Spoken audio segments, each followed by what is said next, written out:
Hello friends, আমি অর্পণ।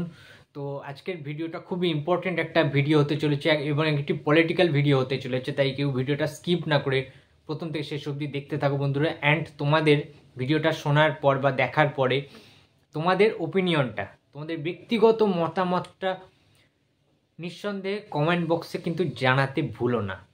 তো দেখো বন্ধুরা, আজকের দিনটা একটি বিশেষ দিন। আজকে আমরা সবাই জানি যে অযোধ্যায় রাম মন্দির প্রতিষ্ঠা দিবস। আজকে রাম মন্দির করা হয়েছে এবং ভগবান রামলালাকে কিন্তু আজকে প্রাণ প্রতিষ্ঠা করা হয়েছে এবং আমাদের প্রধানমন্ত্রীর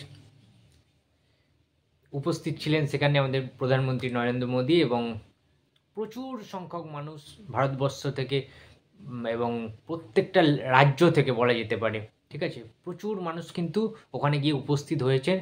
এই বিশাল একটা আয়োজন, এত সুন্দর একটা উৎসব মুখর পরিবেশ, এটাকে সাহায্য করার জন্য বিভিন্ন রাজ্য থেকে বিভিন্ন কিছু আনা হয়েছে, প্রদান করা হয়েছে এবং দিনটি যাতে সাকসেসফুল হয় সেই জন্য সবাই প্রাণপণে চেষ্টা চালিয়েছেন।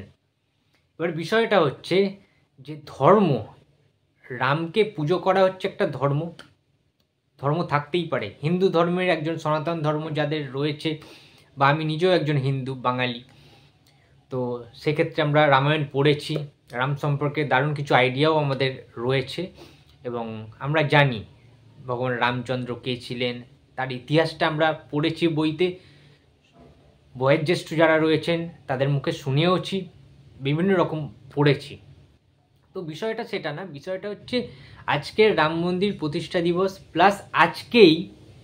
প্লাস আজকেই আমাদের পশ্চিমবাংলার মুখ্যমন্ত্রী মমতা বন্দ্যোপাধ্যায় সংহতি যাত্রা পালন করেছেন। আমরা এটা সবাই কিন্তু দেখলাম।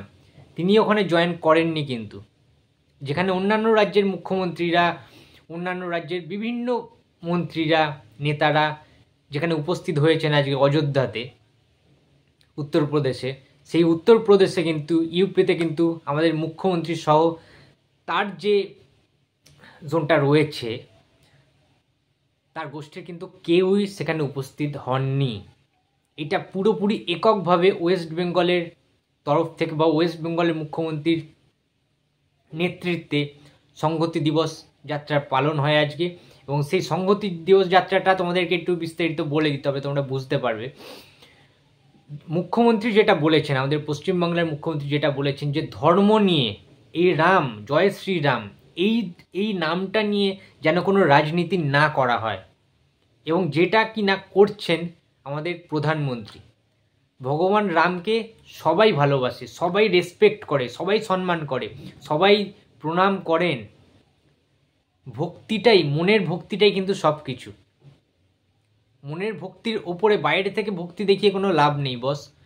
ভগবান রাম আগেও ছিলেন, এখনও আছেন, ভবিষ্যতেও থাকবেন সবার মনে, সবার বাড়িতে বাড়িতে রয়েছে, সিংহাসনে তার রামের ছবি রয়েছে, রামের মূর্তি রয়েছে বিভিন্ন জায়গায়। তো এটা তো আর আজকের যে ঘটনা যে আজকে প্রতিষ্ঠা হলো তারপর থেকে আমরা রামের পুজো করছি, পূজারি, সেটা কিন্তু নয় ব্যাপারটা। এইটাই মেন বোঝার ব্যাপার। তো সেখানে সেই অবস্থায় দাঁড়িয়ে মুখ্যমন্ত্রী মমতা বন্দ্যোপাধ্যায় মানে সংহতি দিবসটি পালন করেছেন যাত্রাটা, সেটার উদ্দেশ্য হচ্ছে জাতি ধর্ম নির্বিশেষে, অর্থাৎ হিন্দু ধর্ম, মুসলিম ধর্ম, খ্রিস্টান ধর্ম, যে ধর্মগুলি রয়েছে, বৌদ্ধ ধর্ম, শিখ, সুতরাং সমস্ত ধর্মের মানুষদেরকে একত্রিত করে একটি যাত্রা করেছেন, যেখানে ক্লিয়ারলি একটাই উদ্দেশ্য যে ধর্ম নিয়ে যেন কোনো নোংরা রাজনীতির খেলা না হয়, ধর্ম যে যার, উৎসব সবার, এটা কিন্তু মূল ট্যাগলাইন ছিল আজকের মুখ্যমন্ত্রী মমতা বন্দ্যোপাধ্যায়। এবং আমরা দেখলাম আজকের এই বিশেষ দিনে মমতা বন্দ্যোপাধ্যায় কালীঘাটের মন্দিরে গিয়ে কিন্তু পুজো দিলেন। একদম কালী মন্দিরের কিন্তু গর্ভগৃহে ঢুকে তিনি কিন্তু মা তারাকে বা মা কালীকে পুজো দিলেন। এটা আমরা দেখতে পেলাম এবং তোমরা দেখেছো যে কী লেভেলের ভিড়টা হয়েছে, মানুষজন তার নেতৃত্বে, তার ডাকে কিন্তু সাড়া দিয়েছেন প্রচুর, অসংখ্য কিন্তু মানুষ, একটা সেটের মানুষ, অসংখ্য মানুষ, যেমনি রাম মন্দির প্রতিষ্ঠা দিবসে গেছেন অযোধ্যাতে, সে বিভিন্ন যানবাহনে করে হতে পারে, আবার এক সাইডে কিন্তু একত্রিত হয়ে প্রচুর মানুষ, শয়ে শয়ে হাজারে হাজারে মানুষ কিন্তু মমতা ব্যানার্জির নেতৃত্বে এই সংগতি যাত্রায় কিন্তু পায়ে পা মিলিয়েছেন, কাঁধে কাঁধ মিলিয়েছেন। এবং যেখানে আমরা দেখতে পাচ্ছি সমস্ত ধর্মের মানুষ কিন্তু একত্রিত হয়েছেন, জমায়েত হয়েছেন, তাদের সমস্ত বক্তব্য কিন্তু মমতা বন্দ্যোপাধ্যায়ের বক্তব্যের সাথে মিলে গিয়েছে এবং তারা তাকে সংগতি অর্জন করেছেন। তো তোমরা বুঝতে পারছো যে আজকের ডেটে দাঁড়িয়ে রাজনীতিটা কি পর্যায়ে চলে গেছে। একটা ধর্মকে কেন্দ্র করে একটা পার্টি আছে যিনি শুধুমাত্র ধর্মটাকে কেন্দ্র করে কিন্তু যাবতীয় কাজ। যদি আমরা ভোটের টাইমটা দেখি, সেটা আজকে থেকে না, 5 বছর আগে, 10 বছর আগে চলে যাও তোমরা দেখতে পাবে যে যখনই ঠিক ভোট আসে, ভোটের আগে ঠিক কিছু না কিছু একটা নতুন কিছু একটা হয়, যার ফলে কি হয়, ঠিক ভোটের আগে ওই সেন্টু মার্কের জিনিস দিয়ে ভোটটা যাতে আদায় করা যায়। এই যে ঘটনাটা, এই যে প্রথাটা, এটা কিন্তু বহুদিন ধরে চালু আছে আমাদের ভারতবর্ষের ইতিহাসে। এটা আমি কোনো পার্টির উদ্দেশ্যে কোনো খারাপ কথা বলছি না, বাট যেটা দেখতে পাচ্ছি নিজের চোখে, যেটা টেলিভিশনে দেখতে পাচ্ছি, পত্রিকাতে দেখতে পাচ্ছি, সেই বিষয়ে কিন্তু আমি আলোচনাটা করছি তোমাদের সাথে। আমার ভুলও হতে পারে, তোমরা তোমাদের ওপিনিয়নটা অবশ্যই কমেন্ট বক্সে জানিয়ে। এখানে বিজেপি, টিএমসি, সিপিএম বলে কোনো কথা নেই। আমাদের মুখ্যমন্ত্রী একটা কথা বলেছেন যে যারা নাস্তিক, প্রকৃত যারা নাস্তিক, তারা কিন্তু কোনো ধর্মে বিশ্বাসী নয়।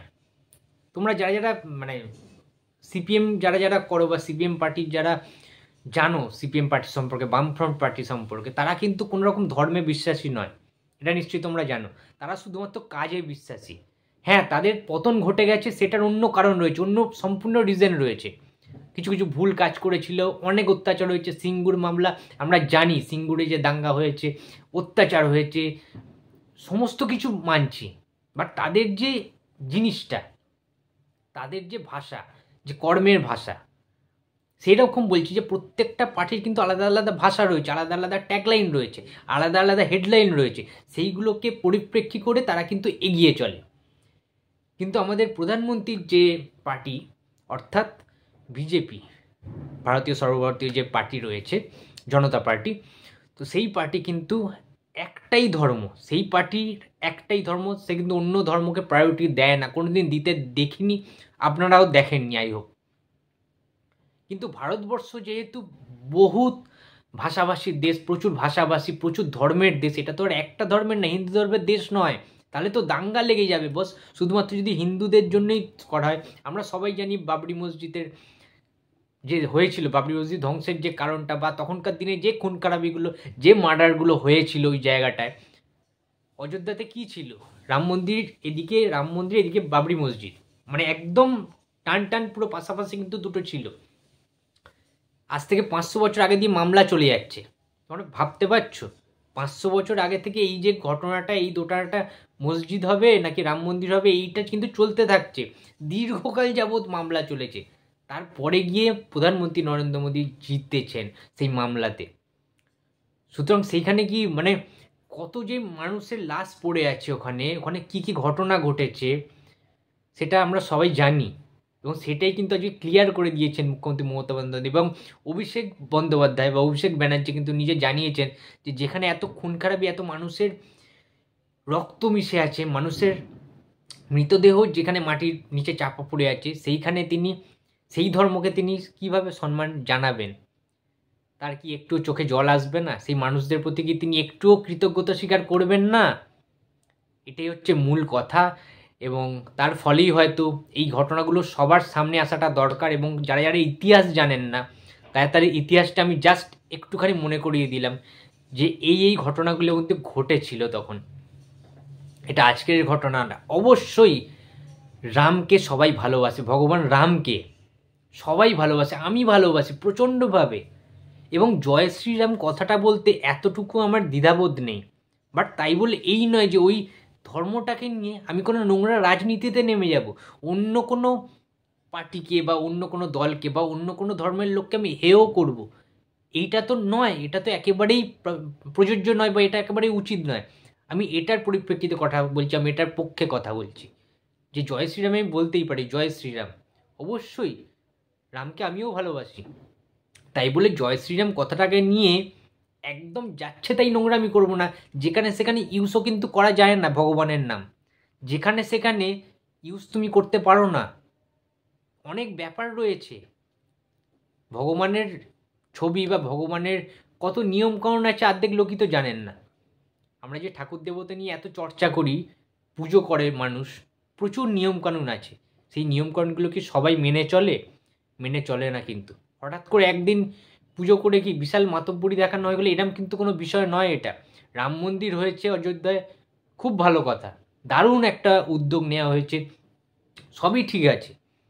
বাট সেই রাম মন্দিরকে কেন্দ্র করে, সেই রাম কথাটাকে কেন্দ্র করে যেন এমন কিছু না হয় যেটা অন্য কোনো ধর্মকে তীব্রভাবে অপমান করা হয়, এইটা যেন না হয়। আজকে মুখ্যমন্ত্রী ঠিক সেই কথাটাই বলেছেন এবং আমি তার সাথে কিন্তু সম্পূর্ণভাবে একমত। তার একটাই কারণ, আজ থেকে 34 বছর আগে, 34 কি তারও বেশি, 34 বছর ধরে যে পার্টিটা রাজত্ব করছে তার নাম সিপিআইএম, সেই পার্টিতেও আজ পর্যন্ত কিন্তু ধর্ম নিয়ে কোনো রকম নোংরামি করেননি। ইভেন কংগ্রেসও কিন্তু ধর্ম নিয়ে কোনো রকম নোংরামি করেননি। টিএমসি তো করেই না, ছেড়েই দাও। মুখ্যমন্ত্রী মমতা বন্দ্যোপাধ্যায় সব ধর্মতে, সমস্ত উৎসবে কিন্তু নিজে প্রেজেন্ট থাকেন। দুর্গাপুজোর সময় তিনি দুর্গা প্যান্ডেলে যান, উদ্বোধন করেন, বিভিন্ন কাজকর্মগুলো তিনি করেন। ঈদের সময় মুসলিমদের ডাকে তিনি সাড়া দেন, বিভিন্ন জায়গায় যান।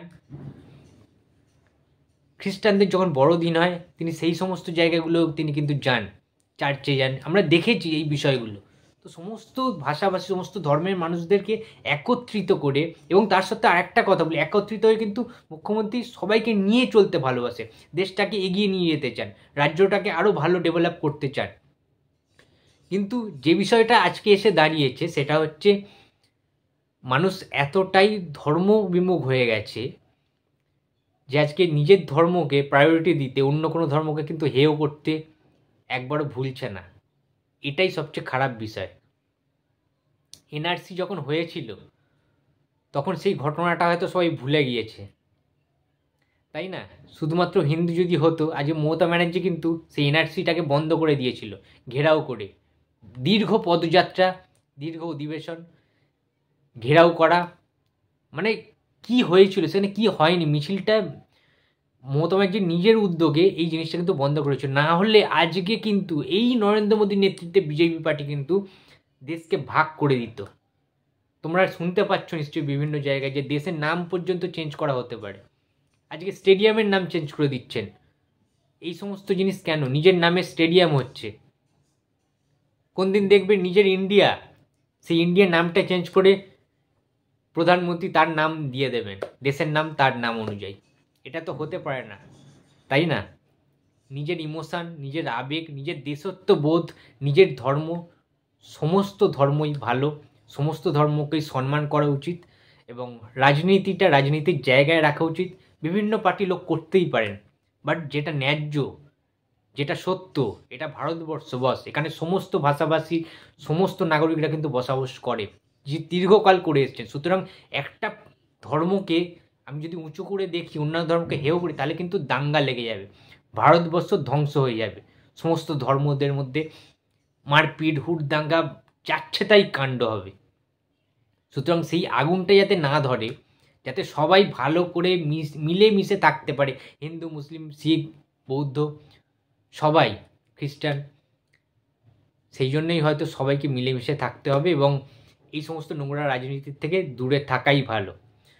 তো হয়তো এই ভিডিওটা একটু পলিটিক্যাল দিকেই চলে গেল এবং আমি কিন্তু রাজনীতি বিষয়টা একটু চর্চা করি এবং আমার চ্যানেলে আমি জানি না যে এইটা পোস্ট করা ঠিক হচ্ছে কি না, কিন্তু তোমাদেরকে আমি একটা কথা বলে রাখি বন্ধুরা আজকে, যে রাজনীতি নিয়ে বিভিন্ন রকম ভিডিও, পলিটিক্যাল ভিডিও কিন্তু আমার চ্যানেলে আসতে থাকবে। তো যারা পলিটিক্যাল বিষয়ে একটু হলেও ইন্টারেস্টেড রয়েছে তারা কিন্তু অবশ্যই সাবস্ক্রাইব করে দিও।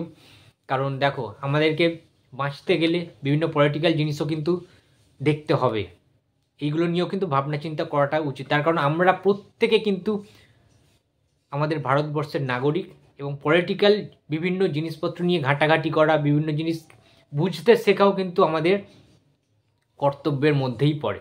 সুতরাং আমারও কোনো ভুল হতে পারে আমার কথাবার্তায়, তোমাদের কথাও ঠিক হতে পারে, সেইটা সমস্ত কিছু নিয়ে আলোচনার বিষয়বস্তু হবে আমার যে কোনো ভিডিও, যে কোনো সাবজেক্ট নিয়ে ভিডিও আজকের সাবজেক্টটা মেইনলি তোমরা বুঝতেই পেরে গেছো, অযোধ্যার রাম মন্দির প্রতিষ্ঠা ভার্সেস আমাদের মুখ্যমন্ত্রীর সংগতি যাত্রা।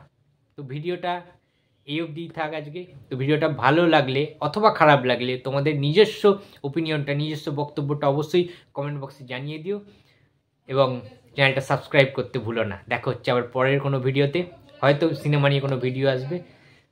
তো আজকের মতো টাটা।